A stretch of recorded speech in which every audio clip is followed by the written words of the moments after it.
This won't be a conversation because what it really is a warning bell. What we're going to hear in another couple of minutes will soon make all other conversations seem irrelevant. India has 18% of the world's population and only 4% of its water resources. 820 million people in this country have no access or are water stressed. 85% of our surface water is polluted. And for all the rainfall that we get, a monsoon-driven country, we only harvest 8% of the rainfall that this country gets. When the Ganga is polluted, 400 million people really rely on that water source. And yet we are not foregrounding this conversation. We think of it as something that activists are bothered about, and we don't see it as a central economic conversation. All our conversations about GDP, auto slums, FMCG slums, exports, all of that very quickly will seem irrelevant if we don't engage with this.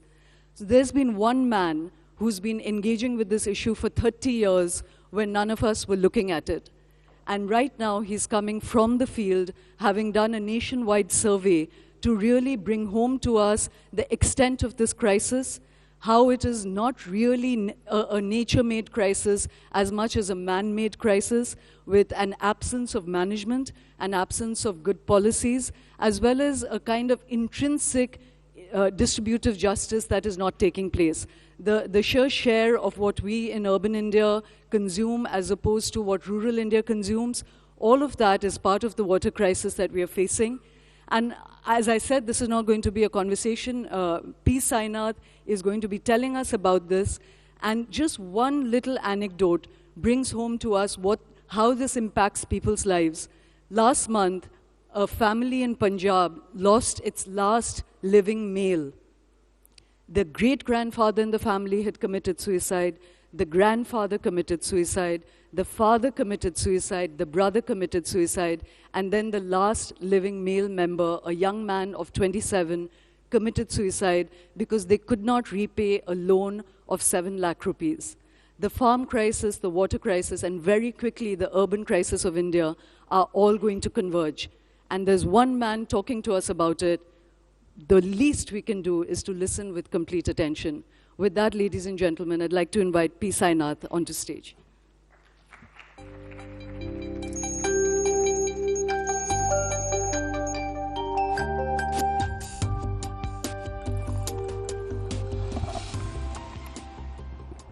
Thanks very much. You'll forgive me if I race a bit. I'm acutely aware that I'm one of those standing between the audience and lunch, and that's dangerous territory to occupy. So I will race a bit. The politics of water, which I'll be talking about, and the thirst economy, the politics of water are quite different from politicians on water. And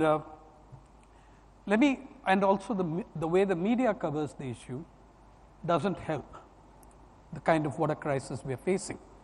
In fact, if you look at the last 2 weeks or 3 weeks of headlines and front page news on the rains, essentially they're telling you the deficit has been made up. So much excess water is there. This is a pretty dumb and silly way of looking at the water problem.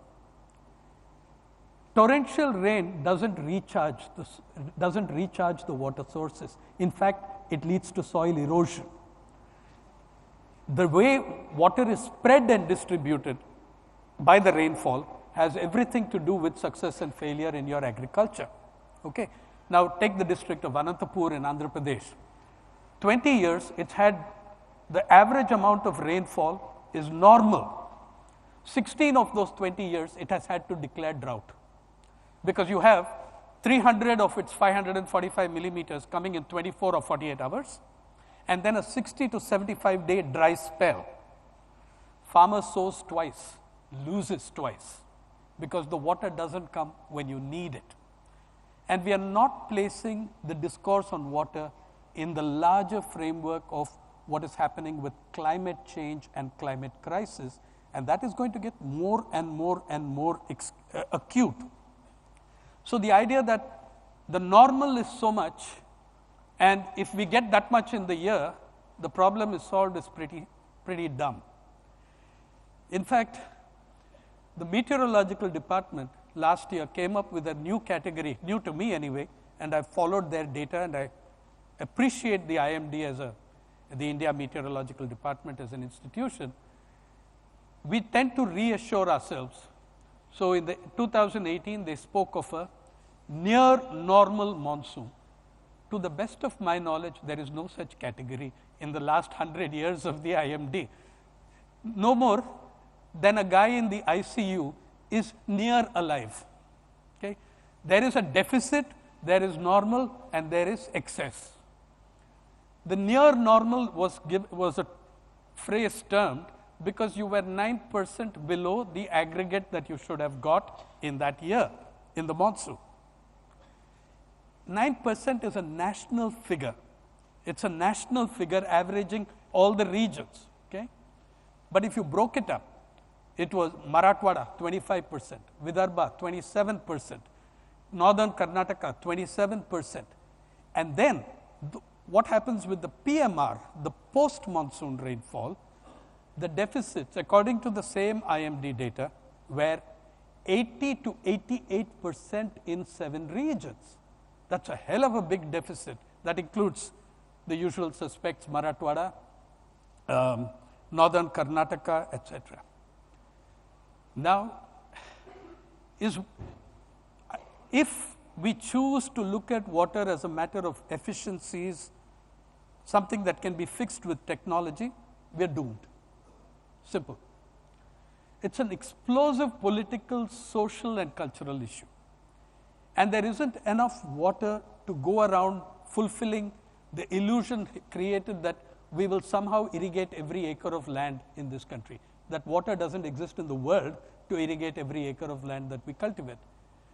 We should be thinking about dryland farming, planning more for dryland farming and lower water use farming. Anyway, you look at every single major intra-regional, intra-state dispute in this country, the ones that stick out enormously are water.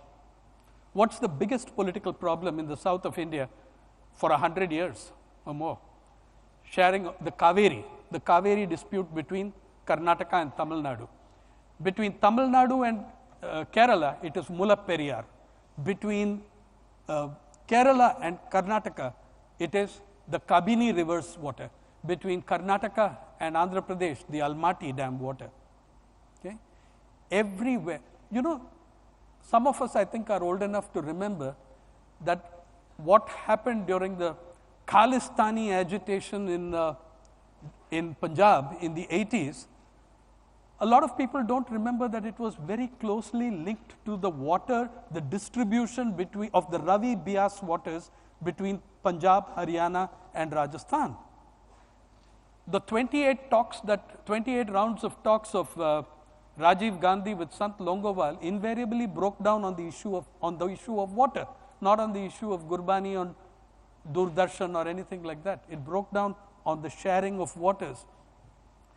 You know, those who write about the coming water crisis or that the next war will be fought over water, I mean, I don't know where they've been living. Wars have been fought over water for 2,000 years in recorded history. They've been fought over water for 2,000 years.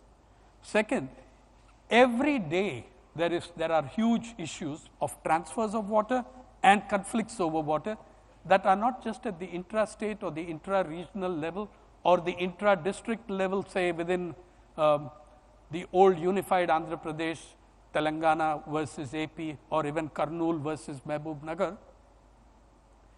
It boils down to individual families.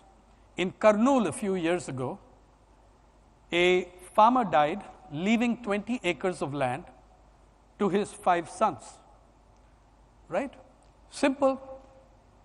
5 sons, 4 acres each, problem solved. Instead, the younger brother killed the oldest brother. The younger brother killed his oldest brother. What were they fighting about when the land delineation was so easy, when the land division was so easy? They were fighting about which 4 acres had the bore wells on it, which of the sons would get that patch, because the bore wells tended to be concentrated within a few acres. So a brother killed a brother, right from states fighting, or look at India's problems with Pakistan, whether you're talking about Baglihar, that side, or the Teesta and the Farakka barrage on the other side with Bangladesh, or the Kosi barrage with Nepal, or your Brahmaputra problems with China. There is no gigantic problem you are involved in which does not in some way reach into water. So we need an entirely different way of thinking about this. Also, for instance, in trying to think of how water can be efficiently allocated, etc., etc., don't forget the social and caste dimensions. This country for 1,000 years and more, irrigation in this country has a distinct caste geography. Going back to the old times when the most dominant or the forward caste tilled at the headwaters, the intermediate castes at the middle waters, the Shudras at the tail waters, and the Dalits excluded entirely from water, entirely on the southern outskirts of the village, because most streams run north to south in the country. And to this day, you read about a Dalit woman being stripped and thrashed for trying to take water from the well of the main communities, the main well of the village from which they are excluded. So if you don't figure in these social and political factors into your water crisis, you're not going to go very far. Now, what is this thirst economy that I speak of? I'm going to take two elements in the time we have. In the state where you are today, which is Maharashtra, between November and June, the two fastest growing industries in my take are unregistered industries. The fastest growing are the borewell industry and the tanker industry. These are the two fastest growing industries in this country, in Maharashtra, between November and June. Now, in Marathwada, for instance, you will find in Osmanabad, Beed, that side, in the peak period from March to June, you will find in every village there are at least 3 attempts at sinking a borewell per village. Now, 80 to 90% of these are failures, and borewell bankruptcies are very clearly linked to some of the farmer suicides we see.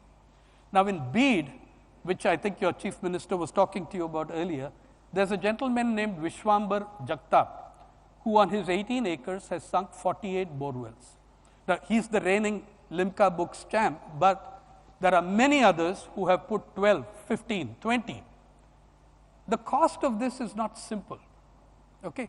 And let's say you're doing this borewell in a state like Maharashtra. How many of us even realize that the borewell in Maharashtra, either you strike water in the first 60 to 100 feet, or you want for the next 600, because your soil composition is 93% hard rock. You're on the Deccan rock. If you don't hit water in the first 100 feet, then the next 600 feet you're not going to get it. So borewells have necessarily to go way beyond 600 feet now. And each foot for drilling is in hard rock, 75 rupees a foot. I'm giving you an outdated figure, it must be about 90 now. And in soft soil, soft loose formation soil, about 20 rupees less than that. The minimum a borewell driller will do, he needs for his optimal success or profit, is he has got to do at least 1,000 feet in a day. Now, please understand this. Do you know how much your aquifer is being drilled into every year? In the south of India, in Tamil Nadu, there is a little town called Tiruchangod, near Erode, 20 minutes drive from Erode. How many of us know that this little town is the borewell capital of the world, the borewell rig capital of the world, with anywhere between 10 and 20,000 borewell rigs registered in that town. 10,000 are registered, the rest are registered naam ke vaste, they're registered in Karnataka and Kerala and Andhra to avoid taxes and other things. But there are at least 10,000 functioning borewell rigs there. Just to show you what a borewell rig looks like, may I ask my colleagues there to open the folder. Yeah, now that's what a borewell rig looks like. This one cost 1.5 crores. It's owned by a gentleman called Mr. Shelke, who bought it, of course, from Tiruchengood. He recovered his 1.5 crores in 4.5 months. He recovered his full investment on this in 4.5 months. Okay. Now, if you visit Tiruchengood, as I did, and you will find that they claim to work all but 2 months during the monsoon, and they are working in 16 African countries, every Indian state and union territory, including they have sunk a couple of wells not all that far from Cherrapunji. Okay? So if you sit there during the monsoon period, you'll see all of them coming back for servicing from Mizoram, from Rajasthan, from wherever else.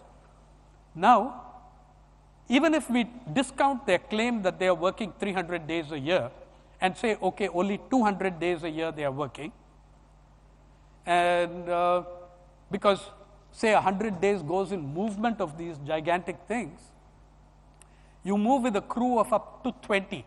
This rig is accompanied by another van which has the labor, the cook, the driller, the engineers, and 4 or 5 people will be on the rig itself.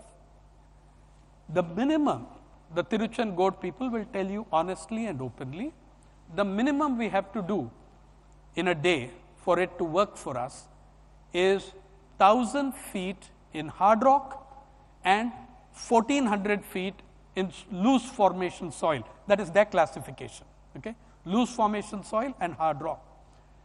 Because in loose formation soil, you will reach 1,400 feet in the same time it takes you to reach 1,000 feet in hard rock. What do they tell you about this? They tell you that they have to do a minimum of 1,000. Now just consider that it is not 20,000 rigs, but just 10,000 rigs. 10,000 rigs,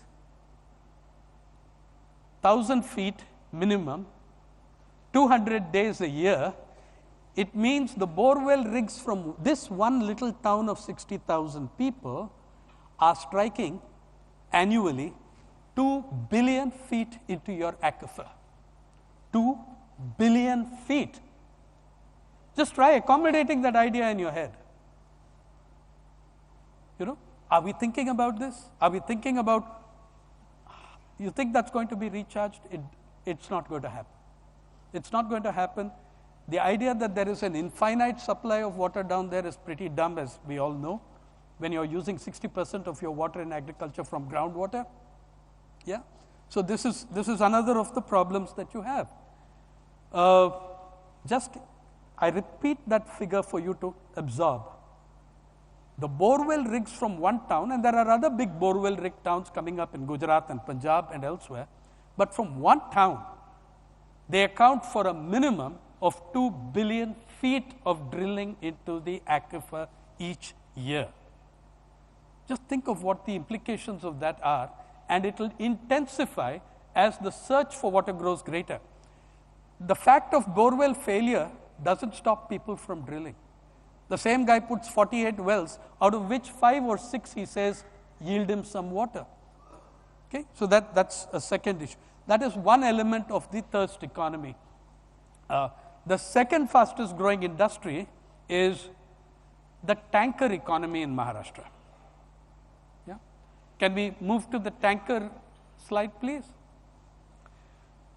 Let me just explain that, you know, the tanker is not some highly sophisticated technology. It's a 3 mm sheet of mild steel rolled in. It can be done by hand also, hand rolling as well. That is the hand roller, that's the lathe or whatever on which they roll the steel. So 3 mm sheet of steel, and you can see that up there, and that's what a tanker is. Now these range from 500 liters, which can be carried on a bullock cart, to 25,000 liters, 25,000 liters that go mounted on huge trucks and, you know, vans and lorries. So that's the thing. This is from a place just a little outside Ahmednagar town called Rauri. It is the tanker capital of Maharashtra. most of the tankers, and we don't know how many there are, government requisitions, it doesn't own them, it requisitions them, pays private owners for up to 7,000, 10,000 each season. Yeah, almost all those tankers are owned by members of the Legislative Assembly, by ministers, ex-ministers, corporators. These are the people who own the tankers. Yeah? And you can go and check it out. You can go to Rauri and see who owns those units which I'm talking about. The tanker industry in Aurangabad, in the single town of Aurangabad, way back in 2016 when we did the calculation, was making 10 lakhs a day in the peak drought scarcity season in one town of Aurangabad. And the water they're getting you is public water, but it's sold. Okay, nationally, I'm sure you're all familiar with the figures, but I will throw it to you. India's per capita availability of water in 1951 in cubic meters was 5,177 cubic meters. By 2001, 5,177 cubic meters had fallen to 1,816 cubic meters. By 2011 census, it fell to something like 1,514 cubic meters, a 300 cubic meter fall in 10 years. When the 21 census comes, I don't want to speculate on what that figure will be, but you better worry about it. You need to worry about it. Now, the crisis, as I see it, I mean, occurs in 5 daily transfers of water.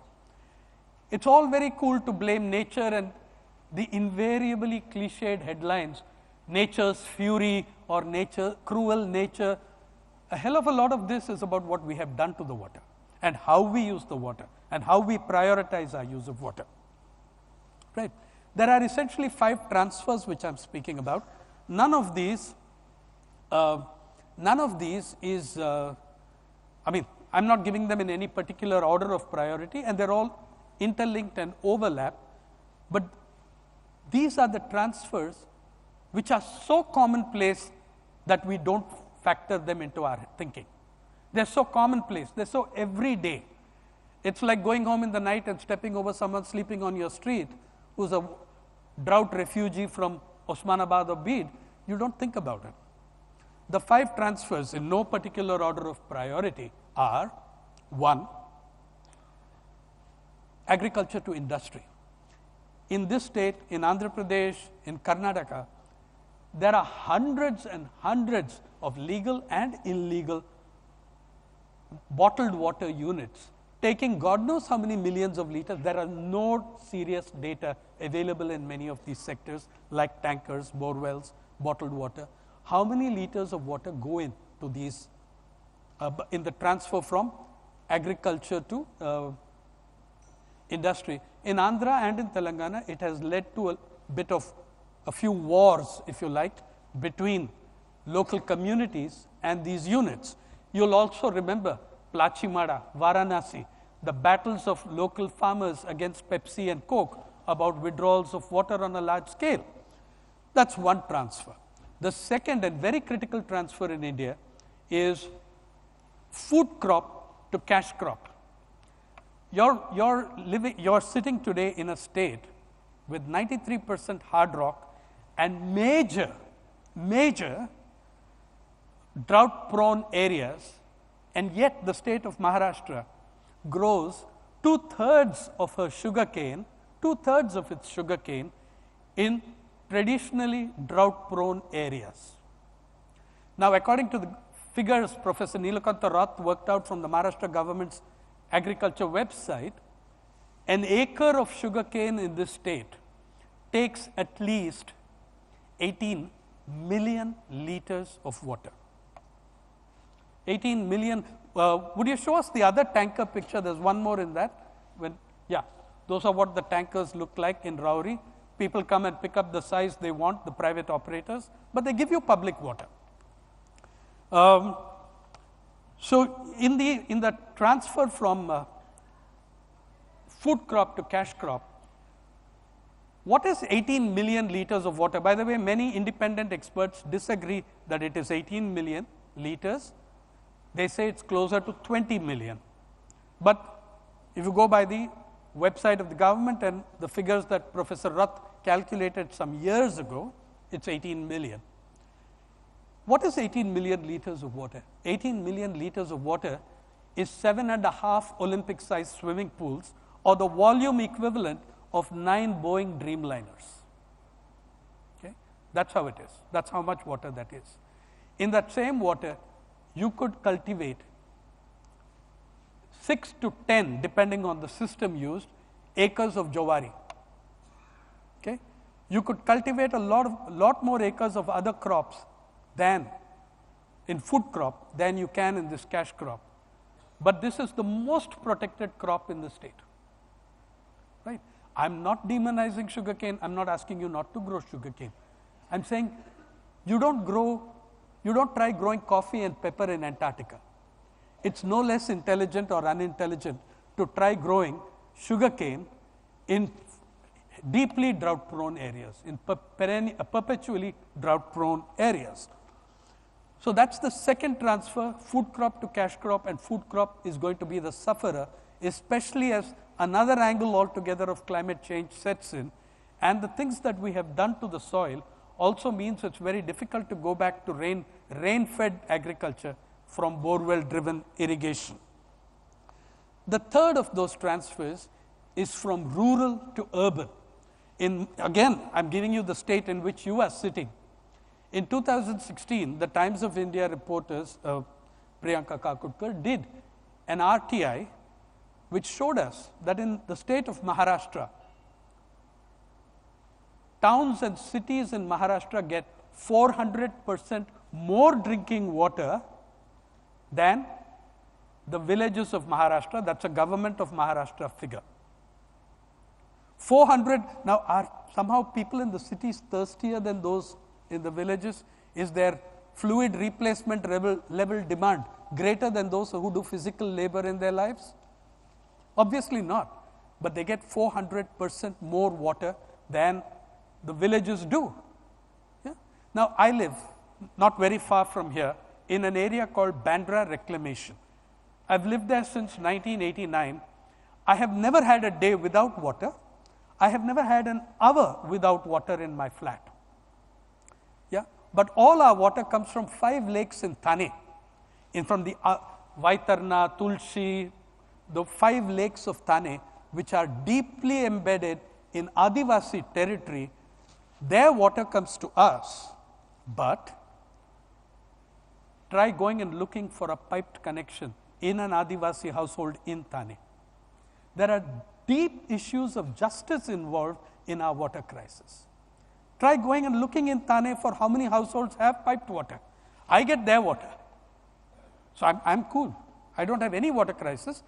The idea that 21 cities are going to be in trouble, man, 2 lakh villages are already facing that situation, which we are worrying about the cities facing some time from now. It doesn't stop us from breaking down agriculture in the countryside and sending more refugees to those very cities which are going to be unable to cope. They cannot cope with 5% of their infrastructure, cannot cope with 25% of their existing population, which is why we have decided to build little Xanadu enclaves and call them smart cities, which I think are a very dumb idea. Okay? Your Bhopal smart city, your Indore smart city, by its plan, is going to work for 2.8% of the existing population of Indore. Now, on the one hand, you're opening the floodgates of migration to the cities. On the other hand, you're saying, I cannot cope with the city, I cannot cope with its water distribution, with its health, with its education, with its transportation needs. So I'm going to build a little privileged enclave called a smart city. There are serious issues of conflict, social conflict, tension, and caste conflict and class conflict that are going to arise from those directions that we have chosen. The fourth transfer is from poor to rich. Now, all 5 transfers are from the less privileged to the more privileged. But let me give you one example which India today covers every year. Every year in summer, you have those photographs, don't you, of poor women in Marathwada standing in kilometer-long queues near the tanker. Who hasn't seen that photograph every single year in summer in one newspaper, magazine or the other? Has anyone considered how much that woman pays for a liter of water? Yeah.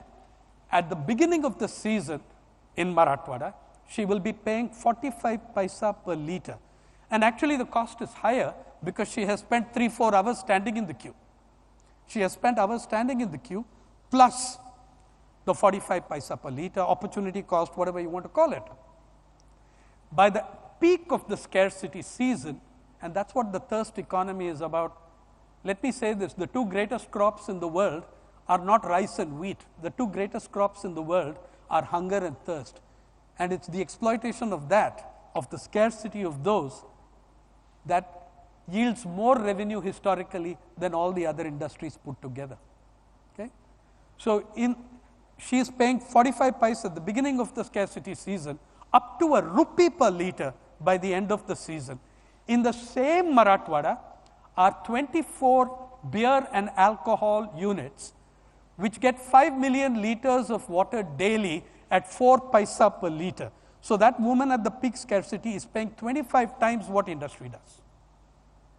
Okay? 25 times, or at least 10 times, because 45 paisa at the best, right? Now, just consider how fair that is. Are there issues of fairness and justice involved or not? Is this just a technological problem, an efficiency problem? I say it is not. It's far deeper. It's a politically explosive problem. It's a class, caste, and social issue. The fifth transfer, and then I'm going to show you about what political decisions do. The fifth transfer is from livelihoods to lifestyle, and I'm going to show you something from Amchi, Mumbai. The buildings that are planned, which are, mercifully, I take some credit for it. It did not come through, but they got a clearance for it. Okay? And many such buildings exist on a smaller scale. Maybe kindly move to the thing on water main, the folder in water main, the photos there. Buildings are planned, some exist at about 12 floors, where there is a balcony pool on every single flat on every single floor. Okay? This is called balcony swimming pools. As I said, I'm proud to say that this didn't finally happen. That building exists today, but there was a lot of protest and they couldn't go through with building those things. But they had got clearance for it. They will get clearance for it. I'm very sure one day they will put it there. Now, if you're the kind of reporter that I am, you go and speak to the construction laborers who are working there. Who are you guys? Where are you from? Sahab, hum shetkari sahib, we are farmers. Okay. Hum shet mazdoor, we are agricultural laborers. Then what the heck, I ask, are you guys doing here building swimming pools? Okay. In one of these structures near Pune. They say what to do, there's no water in the village. There's no water for agriculture.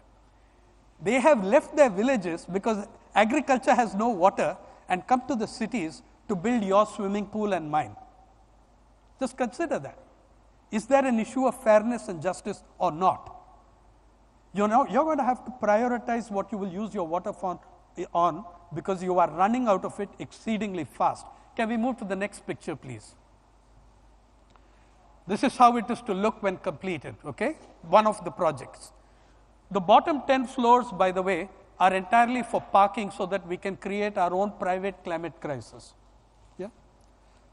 The bottom 10 floors are just for parking, and each floor you can see this, and this is one side. I don't know whether they were supposed to come up on the other side. I did not take sneak pictures or anything. This is from the advertising of the builder. Okay? And the 75th floor is a modest penthouse linking the two towers with a bigger swimming pool because the builder is a big guy. So you have, can we move to the next one? This is the artist's vision or nightmare, as you will, when it's completed, how it will look at night and the amount of energy it will consume. Now, I'm being a bit mean about Mumbai, which has been my home for 36, 37 years. I am from Chennai, and we like to think of ourselves as a more refined and elegant culture. So we don't do obscene things like a pool on every floor. One on every third floor will do. Can you move to that picture, please? This is in the Keel Park Gardens coming up. Yeah. So my favorite, though, is if you drive down, and tomorrow, if any of you do this, drive down from Mumbai to Pune. What are the hoardings you see en route? What are the maximum number of hoardings? Luxury villas with exclusive swimming pool. That is a very, very important part of it. They're a bit unsporting. Whenever I write about it, they remove those things immediately. Can you show me the next one? This is my favorite. Luxury homes with an attached forest reserve. It's a real marvel. I think the builder is appropriately named. Yeah. In this state, the damn tiger can't find a protected forest reserve where it isn't shot dead. Yeah. Remember Avni, the tigress, how she was shot dead. But the builder gets the protected forest reserve. If it wasn't, it would be funny if it weren't real. And it's actually happening. Just motor down from Mumbai to Pune and see the number of boards. All of them will emphasize the pool. This is your livelihood to lifestyle. Guys, when this city, Maharashtra, had four of 5 golf courses in 1991. Today, we don't know how many, but it's well over 20. The average golf course takes 1.8 million liters of water a day in season for 19 holes. And they use no other sport uses so much pesticide, because you've got to have the grass just so. It's got to be perfect, right? The pesticides from these flow into the neighboring farms and contaminate the water and soil of farmers around the world, particularly in the Philippines. There have been shooting wars between farmers and owners of private golf clubs. Philippines has had 4 or 5 major outbreaks in the decade 91 to 2001 of that kind of warfare between them, right? Then there are the political decisions, and so I'm saying these are your 5 transfers, right? Agriculture to industry, food crop to cash crop, urban to rural, poor to rich, and livelihoods to lifestyle. The livelihoods to lifestyle, we could go on all night, showing you what kind of things happen to water in this country. And we are worrying about the cities. We're not really worrying about the cities, because the cities are not one compact class group. They're not one homogeneous group. How much water per capita does Ghatkopar get as against, say, Cuff Parade or Malabar? What is its consumption? The difference is in hundreds of liters per capita each day. Okay? So you're looking at a serious class issue as well in that. And then there's the political stuff. In 2016, major rivers in the state of Maharashtra, originating in the state of Maharashtra, ran dry. The Godavari, a sacred river to the people of the state, which it emanates from a place in a mountain called Brahmagiri, comes down to a Ganga Sagar, and from there goes subterranean wise into the Ramakunda, which is the sacred bathing ghat, mentioned in literature for at least 1100 years. That's where people dispose of their dead, like your Varanasi Ghat, it's the equivalent, but you also have your Shani Snan there, like you do in the Varanasi Ghat. 2016, my colleague Jaideep Hardikar and I, both of us for the People's Archive of Rural India, decided we would visit the source of 7 rivers and figure out why they went dry. It was entirely a man-made disaster. In the name of promoting religious tourism, we have cemented, concreted, and marbled every one of those source towns of the rivers. The water can't breathe. The earth can't breathe. The same phenomenon creates drought in summer and floods in monsoon. because the water comes from tiny streams down Brahmagiri to form the Godavari. From there it goes in a subterranean way, it meets concrete barriers, it diffuses in summer, it dries out. In monsoon it comes and meets the concrete barrier and breaches the barrier and floods. The town which is the source town of the Godavari, the Trimbakeshwar town, Trimbak town, in summer gets water once in 3 days from, it gets tanker water once in 3 days. Now the other wonderful thing that happened with Godavari going dry was beautification. The government, the Nashik Municipal Corporation in its wisdom decided that the billions-year-old rock looked ugly. We should do it up with Italian marble. So they dynamited the rock. They blew out the old Shamshan Ghat, blew it out, and then marbled and concreted the rock area, whereupon the Ramakunda, the sacred Ghat, went dry, leaving exposed millions of kilograms of human remains deposited there over centuries. So then you had the absurd phenomenon of trucks removing 20 tons of human remains each day. Then the Ramakunda was dry because you have marbled it. Nature finds its way through rock, but we stopped that water. Then the government of Maharashtra, in its wisdom, ordered, what did it order? The Ramakunda shall never be dry, fill it up with water. For the next 100 days, 90 days, 100 tankers poured water into a river, making you the first society in the world to pour tanker water into a river. For God's sake, do you get what I'm saying? Yeah. Then, okay, so then when we got there, we went to the great marbled Ghat, and it's all concrete anyway.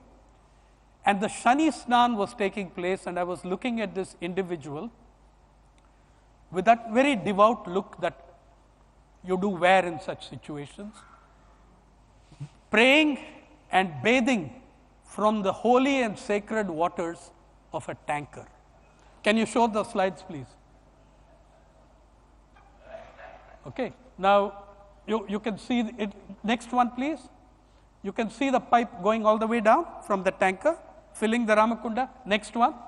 And there he is, bathing in the sacred waters of a tanker. This was how the Shani Snan took place for months and months and months.